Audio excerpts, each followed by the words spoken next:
자, 오늘은 균형 잡힌 삶이라고 하는 제목으로 이 시간을 좀 나눠보고자 합니다.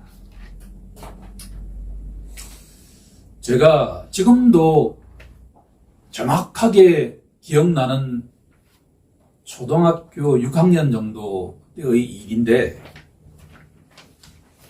자전거를 배우는데 친척 형이 내가 뒤에서 단디 잡으니까 꽉 잡고 있으니까 아무런 걱정하지 말고 앞으로 가라 그러더라고요.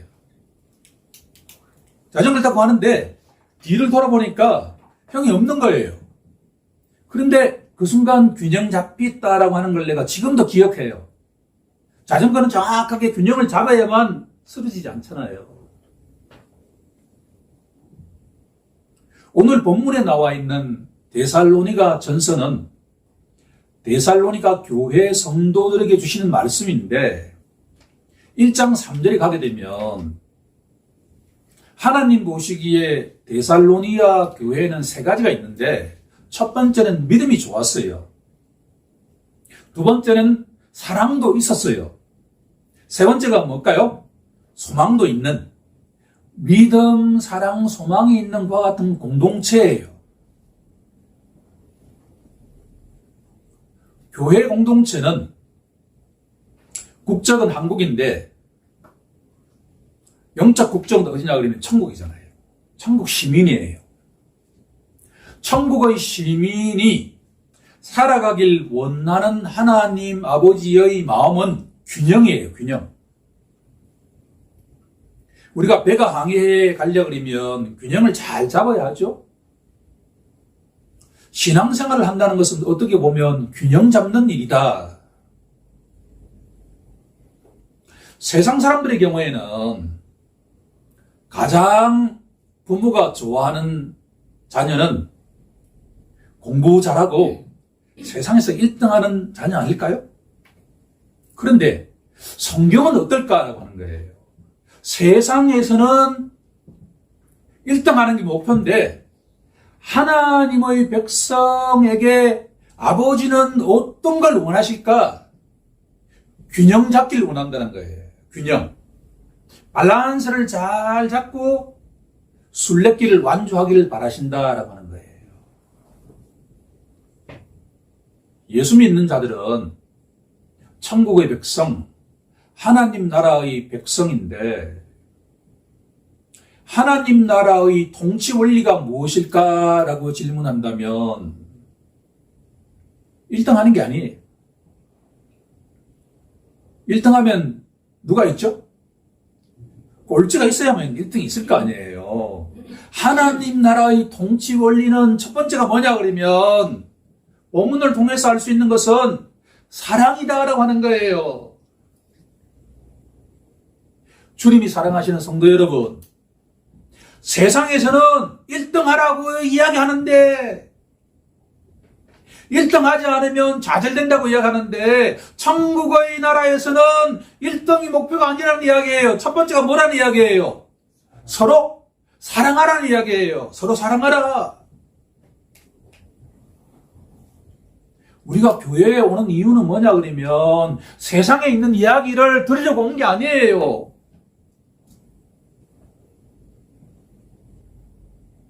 구절에 보니까 하나님의 가르침을 받아서 서로 뭐 하는 것이죠? 사랑하는 것이다.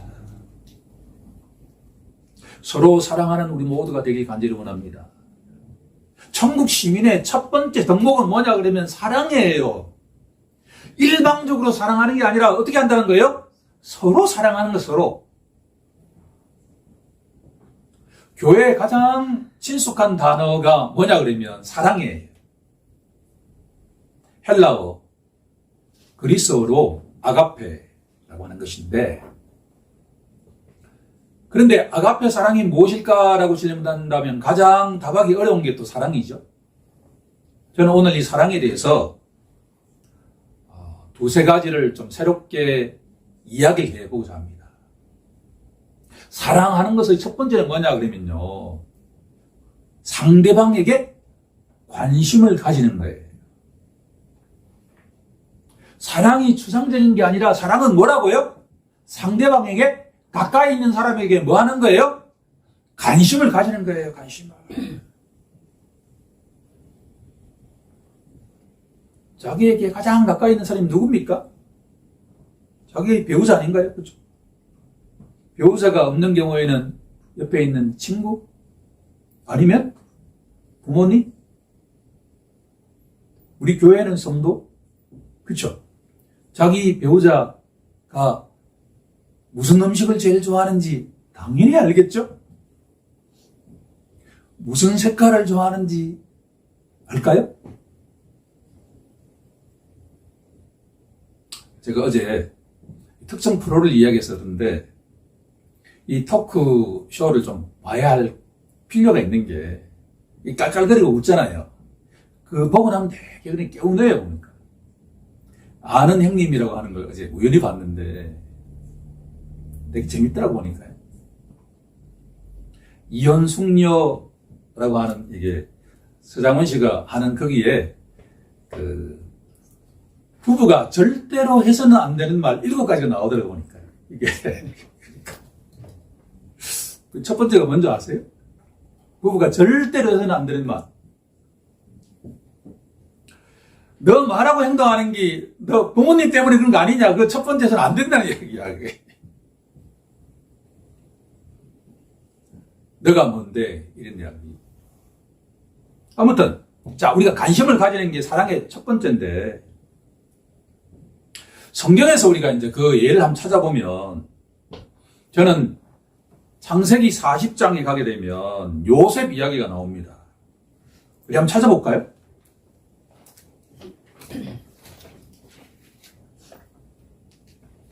요셉이 보디발 집에 집사가 되었는데 그 보디발 장군이 요셉을 얼마나 신뢰했든지 자기 재산의 모든 것들을 다 관리하겠잖아요. 그런데 보디발의 아내가 20대의 요셉을 어떻게 유혹해가지고 관계를 맺고 싶어서 장난질을 치는데 그걸 피했다는 이유로 지하 감옥에 갇힌단 말이에요. 그러면 우리의 10대의 경험을 따지면 상당히 슬퍼할 수 있을 텐데 그때 요셉이 감옥에 누가 들어오냐 그러면 당시에 가장 실권자 두 사람인 술 맡은 관원장과 또 뭐예요? 떡 맡은 관원장이 감옥에 들어온단 말이에요. 왕 옆에서 왕이 술을 먹기 전에 먼저 먹어보는 사람. 왕이 음식을 먹기 전에 먼저 먹어보는 사람이에요. 이 두 사람이 들어왔는데 어느 날 아침이 요셉이 그 사람들의 얼굴을 보니까 얼굴빛이 너무나 어두워요. 그래서 이 요셉이 그들에게 당신들의 얼굴빛이 왜 그렇게 어둡습니까? 라고 관심을 보이죠. 이게 성경은 뭐라고 이야기하는 거예요? 사랑의 시작이다 라고 하는 거예요.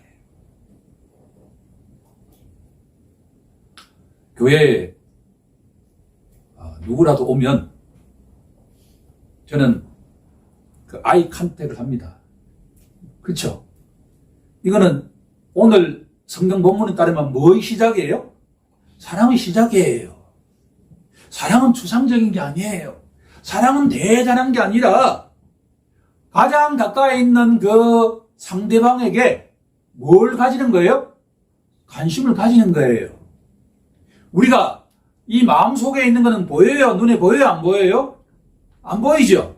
그런데 어디로 드러나요? 얼굴을 통해서 드러나죠.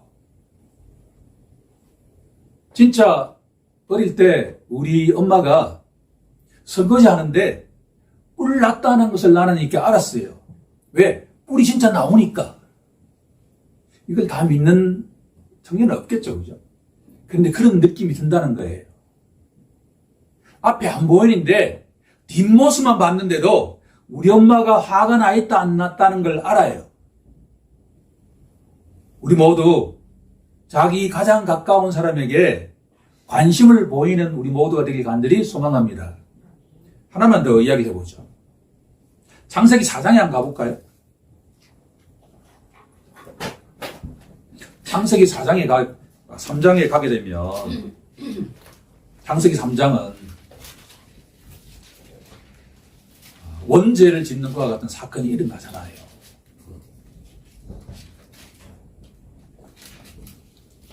하나님께서 자신의 자녀인 아담과 하와에게 너희가 이 에덴 동산에 있는 모든 실과는 다 먹을 수 있지만 딱 하나 뭘 먹지 말라 그랬죠? 선악을 알게 하는 나무 열매를 먹지 말라 그랬잖아요. 그렇죠?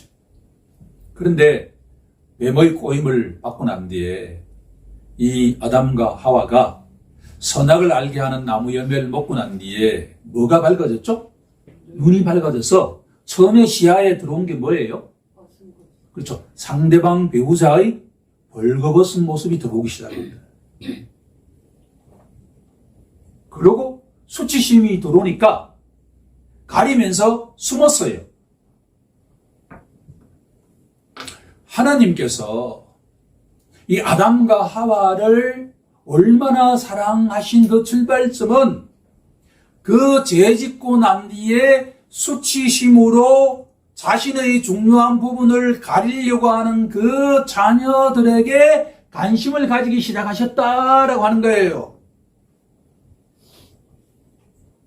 그리고 난 뒤에 관심을 가지고 난 뒤에 두 번째 해야 될 일은 뭐냐 그러면 가까이 다가가야 됩니다. 두 번째가 뭐라고요? 가까이 다가간다. 그리고 질문을 해야 됩니다. 내가 왜, 아담아, 내가 왜 숨었느냐?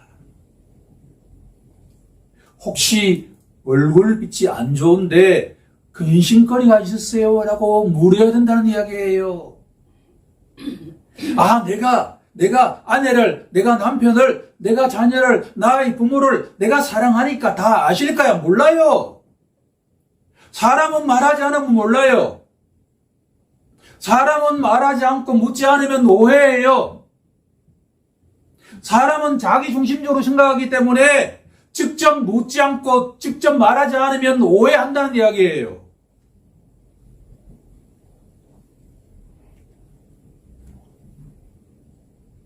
그러고 난 뒤에 창세기 3장 21절을 우리 같이 한번 읽어볼까요?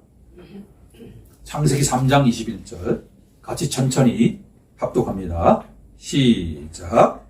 여호와 하나님이 아담과 그의 아내를 위하여 가죽 옷을 지어 입히시니라.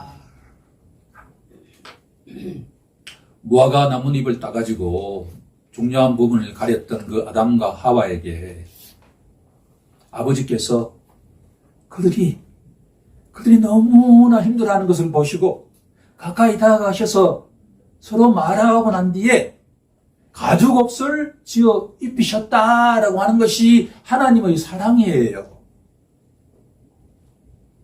하나님 아버지는 뭐냐 그러면 우리가 어떤 잘못을 저질렀을 때 우리 사람이 하는 것처럼 막 혼내기보다도 우선 가죽 옷을 어떻게 한다는 거예요? 지어서 입으라 하지 않고 어떻게 하셨다는 거예요? 입혀주셨다. 성경 전체에서 가장 중요한 메타포, 은유 가운데 하나가 가죽옷입니다. 가죽옷. 가죽옷은 짐승을 죽이지 않으면 가죽옷을 만들 수 있나 없나요? 없죠. 이것은 뭘 상징하냐 그러면 하나님의 사랑은 피를 통하지 않고서는 그 사랑이 완결될 수 없다라고 하는 것을 우리에게 알려주고 있다라고 하는 거예요. 성경 전체에서는 뭐냐 그러면 피를 통해서 우리의 죄의 문제가 해결될 수 있다라고 하는 것을 창세기 3장부터 우리에게 알려주고 있다라고 하는 겁니다.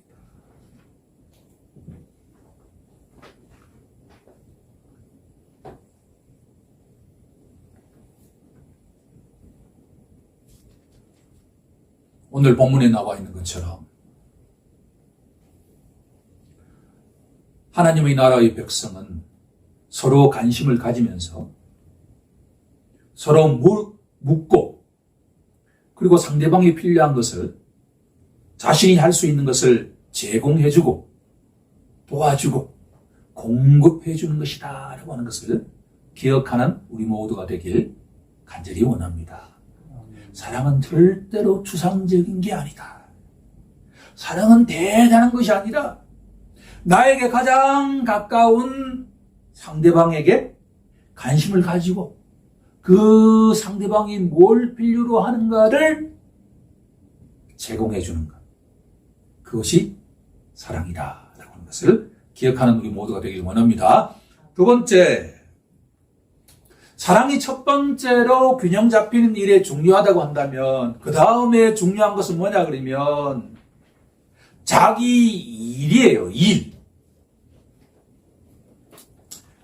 11절에 보면 또 너희에게 명한 것 같이 조용히 자기 일을 하고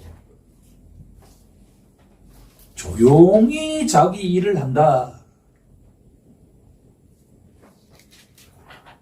여기서 조용하다는 이야기는 묵묵히라는 의미입니다. 묵묵히 자기 일을 해야 한다. 자기 일이 없는 사람은 없지요. 그렇죠? 회사에 나가는 것만 자기 일은 아니죠. 엄마에게 가장 중요한 자기 일은 뭘까요? 어린 자녀를 잘 양육하는 거예요. 그리고 또 시간이 나고 등등 하면 우리가 회사에 나가서 일을 하겠죠. 세상에서는 직업에 귀천이 있다고 하지만 하나님 나라에는 직업에 귀천이 없어요. 왜냐하면 이 세상이 돌아가기 위해서는 우리 이 건물이 유지되기 위해서도 관리비를 내잖아요. 우리 교회 관리비가 조금 세요. 거의 한 25만 원에서 30만 원 왔다 갔다 해요.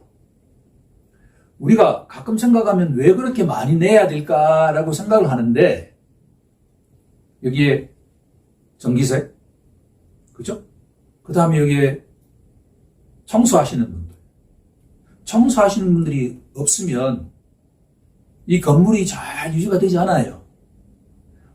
화장실에 깨끗하게 청결하게 유지되어야만 우리가 화장실을 이용하더라도 기분이 좋잖아요. 그렇죠? 그리고 거기에 화장지 등등이 잘 비치가 되어야만 우리가 생활할 수 있겠죠. 그 모든 것들을 하시는 분은 누구예요? 누군가 감당하는 거죠. 묵묵히 자기 일에 충실하는 것이 천국의 백성들에게 가장 요청되는 일이다라고 하는 거예요. 그런데 우리가 하는 일이 실질적으로 나의 재능과 등등에 의해서 정해지는 것은 맞지만 우리의 직업은 사실은 누가 주는 것이냐 하면 알고 보면 하나님이 주시에요. 하나님이 우리 각자에게 어떤 일을 주신다라고 하는 거예요. 우리 마태복음 25장으로 한번 가볼까요?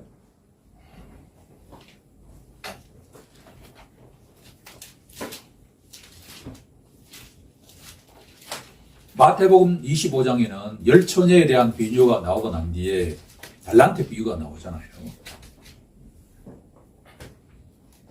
하나님께서 어떤 사람에게는 5달란트의 재능을 주시고 어떤 사람에게는 2달란트의 재능을 주시고 어떤 사람에게는 1달란트의 재능을 주세요.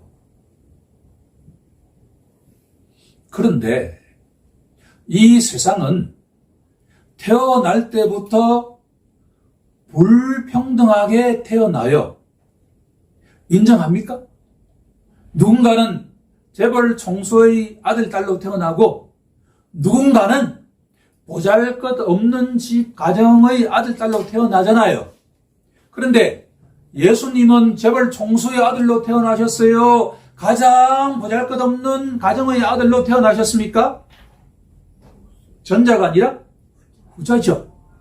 이 성경의 말씀이 우리에게 던지는 메시지는 뭐냐 그러면 우리가 나에게 왜 하나님께서 5달란트를 안 주셨습니까? 라고 질문하기보다는 나에게 주어져 있는 달란트를 찾는 게 중요하다 그런 이야기예요. 우리의 직업에 대한 생각을 바꿔야 돼요. 내가 하나님이 주시는 달란트를 가지고서 사랑하면서 이 땅에 살아가는 것이 이 천국 시민의 기본적인 생활이다라고 하는 거예요. 어떤 일을 하든 간에 거기에는 하나님이 주신 것과 같은 신성한 임무가 있다라고 하는 것을 기억하는 우리 모두가 되길 간절히 소망합니다. 21절에 보게 되면 그 주인이 이르되 잘하였도다 착하고 충성된 종아 내가 적은 일에 충성하였음에 내가 많은 것을 내게 맡기리니 내 주인의 즐거움에 참여할지어다. 중요한 것은 나에게 달란트의 많고 적음이 중요한 것이 아니라 지금 하는 일에 어떻게 해야 된다는 거예요? 충실해야 된다고 하는 거예요. 지금 우리 하는 일에 저는 제 목회하는 일에 충실해야 된다는 이야기예요. 여러분들이 처해 있는 그 일에 충실해야 된다는 이야기예요. 첫 번째로 누구에게 인정을 받아야 된다는 거예요? 하나님께 인정받아야 된다는 거예요. 솔직히 제가 남들은 다 편하게 생활을 50대 중반부터 왜 신학대학원에 가가지고 이 목회하는지 가끔 내가 질문해도 내가 답이 잘 안 나와요. 그런데 어떨 때 그런 질문이 그런 생각이 나에게 쑥 떠오를 때가 있잖아요. 그럴 때 내가 어떤 답을 하냐 그러면 하나님이 이 일을 맡기셨다라고 하는 것을 나는 인정해요. 이유는 모르겠는데 하나님이 나를 들어 사용하신다. 그러면 내가 누구한테 인정받아야 된다는 거예요? 이 사람들에게 인정받는 게 아니라 누구한테? 하나님께 인정받는 게 중요하다라고 하는 거예요. 우리 모두 지금 하는 일에 하나님이 맡기셨다라고 하는 것을 인정하고 하나님께 인정받는 우리 모두가 되길 간절히 소망합니다. 그 다음에 누구한테 인정받아야 된다는 거예요. 그 다음에 사람들한테 인정받아야 된다는 이야기예요. 하나님께 인정받는 자들은 사람께 인정받아요. 되게 중요합니다.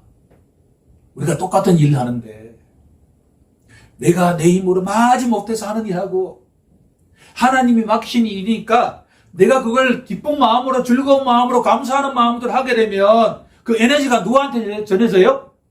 상대방에게 전해지죠. 그러면 그 상대방으로부터 좋은 소리가 돌아갈까요? 나쁜 소리가 돌아갈까요? 좋은 소리가 돌아오죠. 우리가 하루 살아갈 때 제일 조금 묘한 시간이 언제냐? 전혀 잘 모르는데 엘리베이터 같이 타고 올라갈 때예요. 외국에 가면 이게 하이, 굿모닝, 등등등등이 되는 이게 그냥 기본이야. 뭐 그 이상도 해도 아니야. 거기에 막 이게 더 들어가면 곤란해. 근데 우리는 인사하긴 하는데 나도 모르게 가만히 있게 돼. 내가 막 이야기를 하면 뭔가 분위기를 깨는 느낌이야 이게. 그렇죠. 그런데 최대한 그래도 좋은 하루 되세요. 특히나 이 택배 하시는 분들이 올라오면 저는 꼭 한 두세 멘트를 합니다. 고생 많으시죠? 수고 많습니다. 좋은 하루 되세요. 등등. 우리 모두 균형 잡힌 삶은 추상적인 게 아니라 첫 번째 가장 가까이 있는 사람에게 관심을 보이고 그 필요한 것을 공급해 주는 것. 그리고 하나님이 맡기신 적은 일에 어떻게 해야 돼요? 충성되게 해야 된다. 세 번째 뭐냐? 오늘 제가 제일 강조하고 싶은 건 세 번째예요. 자, 우리 본문 12절 한번 읽어볼까요? 합독해볼까요? 시작. 이는 외인에 대하여 단정히 행하고 또한 아무 궁핍함이 없게 하려 합니다. 여기서 외인은 예수를 믿지 않는 세상 사람들을 말해요. 사랑하면서 자기 일에 충실하면서도 세 번째로 해야 하는 건 뭐냐 그러면 외인들에 대해서 단정히 행해야 된다. 단정하다. 이게 뭘까? 단정하다. 옛날에 우리 학교 갈 때 교복 입었잖아요. 교복. 우리 청년들은 아는지 모르겠네. 교복. 이렇게. 머리 우리 다 깎았어요. 강민영이처럼 옛날 우리 중고등학교 다 깎았다니까. 깎고 모자 쓰고 이렇게 다녔다. 그러면 선생님이 단정하다는 게 언제냐 그러면 정확하게 교복을 반듯하게 입으면 단정하다고 해요. 그런데 표준 성경에 보니까요, 이 단정하다는 것을 이렇게 번역해 놨습니다. 제가 기록해 놨습니다. 그게 바깥 사람을 대하여 어떻게 품위 있게 사는 것이다 라고 되어 있어요. 세 번째 갈로의 정답은 뭡니까? 품위 있게 사는 것이다. 제가 좀 더 익숙해져 있는 단어는 품격이에요. 품격 있게 사는 것이다.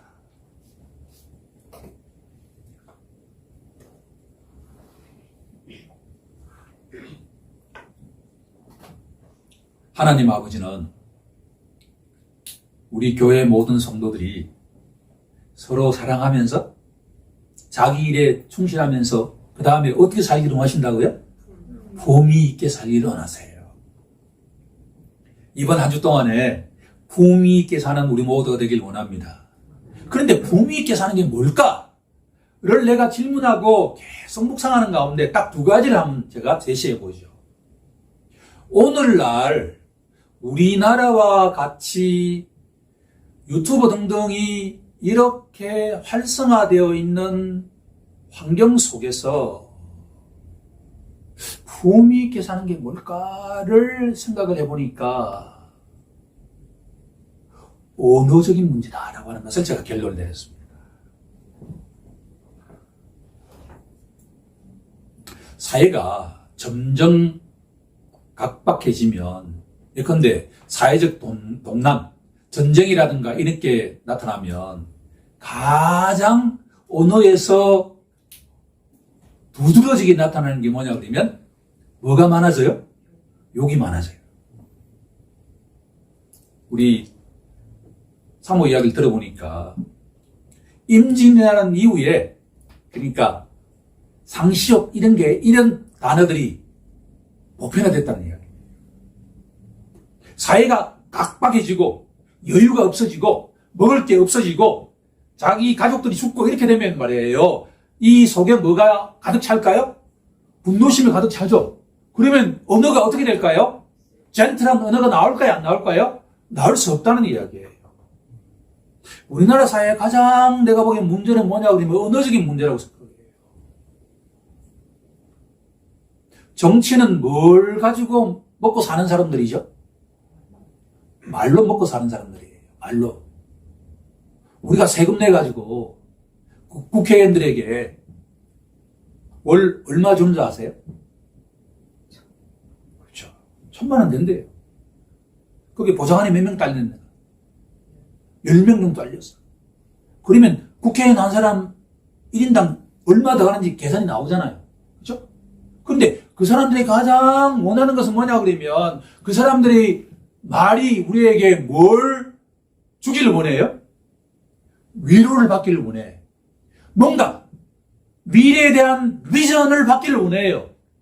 그러니까 나를 통해서 내가 만약에 대통령이 된다 그러면 5년 뒤에는 이런 사회가 되겠습니다라고 하는 그 말로 인해서 우리가 이렇게 위로받고 소망을 갖는단 말이에요. 근데 그 사람들 말 속에 뭐가 나와요?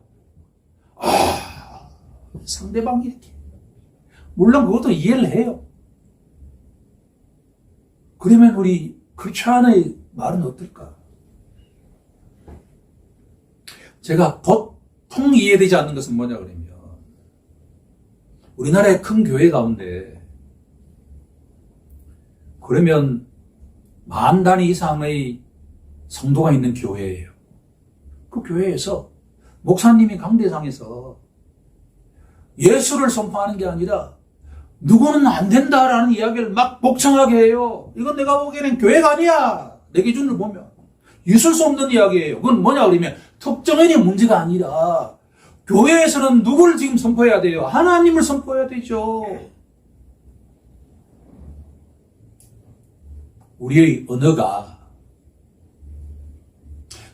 세상 사람들보다는 어떻게 돼야 돼요? 조금 달라야 돼요.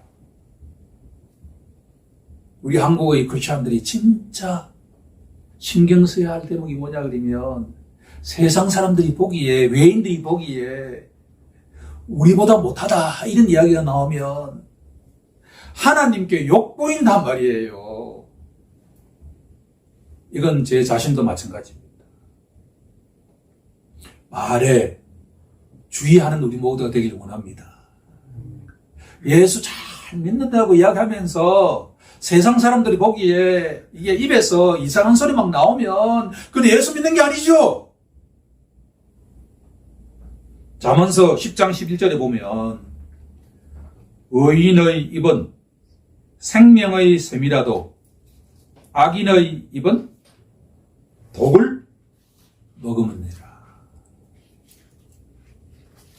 누가 의인이죠? 예수를 믿는 자가 의인이잖아요. 그렇죠? 나처럼 자격 없는 죄 많은 나를 위해서 하나님의 독생자 예수께서 십자가에서 피 흘리고 돌아가셨다라고 하는 것을 믿는 자가 의인이라고 하나님은 선포하시는데 그 의인의 입에서는 어떤 말이 나와야 한다는 거예요? 상대방을 죽인 말이 아니라 어떤 말이? 살리는 말이 나와야 된다. 상대방을 격려하는 말이 나와야 된단 말이에요. 지금은 힘들지만 하나님을 바라보고 우리가 나아가면 조금 시간이 지나면 좋아진다 이런 말을 하는 게 예수 믿는 자들이 말이 돼야 된단 말이에요. 남을 죽이는 말을 해서는 안 돼요. 이렇게.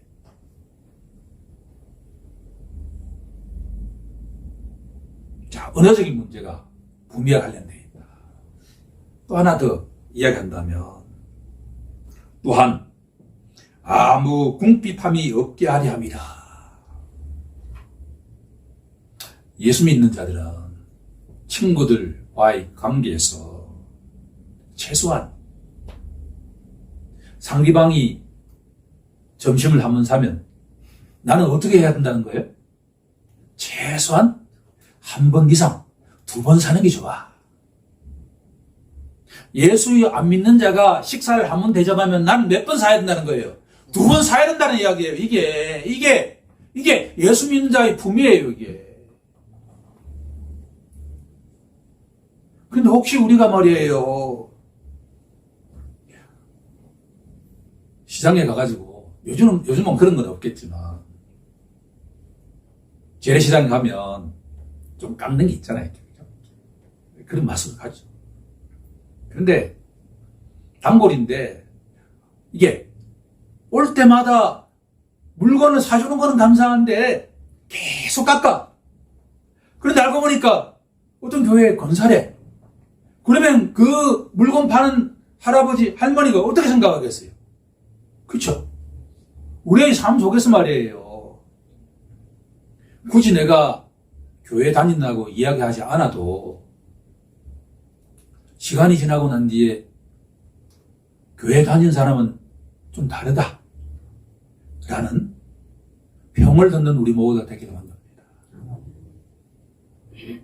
언어적인 차별성, 또 세상 살아가면서 이렇게 타인에게 너그럽게 베푸는 것, 이런 것들이 성경이 말하는 품격이 아닐까라는 생각을 가집니다. 오늘 말씀을 이제 정리해보고자 합니다. 신앙생활은 순례길인데 이 순례길을 잘 완주하려고 그러면 우리의 삶이 균형 잡혀야만 합니다. 첫 번째로 서로 사랑하고 관심을 가지고 그렇게 살아가는 의무도 되길 원하고, 두 번째는 하나님이 맡기신 자기 일에 최선을 다하는 축복이 임하길 원하고, 그리고 삶 가운데 품격 있고 품위 있는 삶이 되기를 간절히 원합니다.